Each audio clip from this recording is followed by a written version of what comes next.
क्या आप जानते हैं कि एक सम्मानित परिवार जहां मुखिया को राष्ट्रपति पुरस्कार मिल चुका है, उसी परिवार का एक सदस्य करोड़ों की शराब तस्करी में पकड़ा गया है? क्या ऐसे माफिया बिहार के विकास में सबसे बड़ी बाधा हैं? आगे हम बताएंगे कैसे घोटाले के पीछे का तंत्र काम करता है और अपराधी के रिश्ते कहां तक फैले हुए हैं। तो जुड़े रहिए हमसे पूरी खबर के लिए। नमस्कार दोस्तों, मैं हूं संदीप और ये है हमरा बिहार, जहां मिलती है बिहार की सबसे ताज़ा, सच्ची और दिलचस्प खबरें।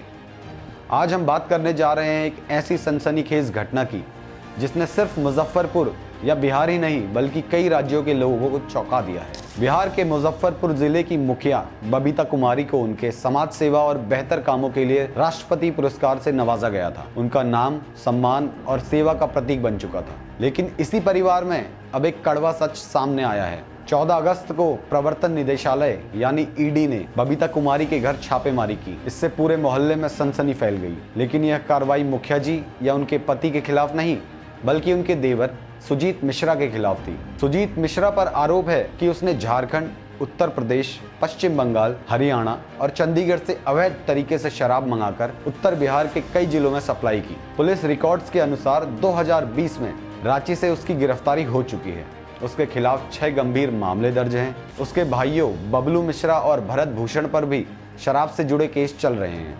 ईडी की ताजा कार्रवाई में सुजीत को हिरासत में लिया गया और उसके शराब सिंडिकेट नेटवर्क की गहन पूछताछ की गई। जांच में सामने आया कि उसकी डायरी में करीब 80 करोड़ रुपए के लेन देन का हिसाब किताब दर्ज है, जिससे साफ है कि उसका नेटवर्क कितनी दूर और गहराई तक फैला है। मुजफ्फरपुर के 8 बड़े शराब कारोबारियों की सूची में सुजीत का नाम शामिल है। पुलिस ने इन सभी के खिलाफ संपत्ति जब्ती का प्रस्ताव भी तैयार किया है। जांच में यह भी पता चला है कि सुजीत का पश्चिम बंगाल और झारखंड के बड़े सप्लायर से गहरा संबंध है। हाल ही में उससे जुड़ी कई बड़ी शराब की खेपें जब्त की गई हैं। बबीता कुमारी ने स्पष्ट किया है कि कार्रवाई उनके या उनके पति के खिलाफ नहीं, बल्कि सिर्फ उनके देवर से संबंधित है। स्थानीय लोगों में इस पूरे मामले को लेकर चर्चा का माहौल बना हुआ है। दोस्तों, क्या आपको लगता है कि ऐसे शराब माफियाओं का जाल खत्म हो पाएगा?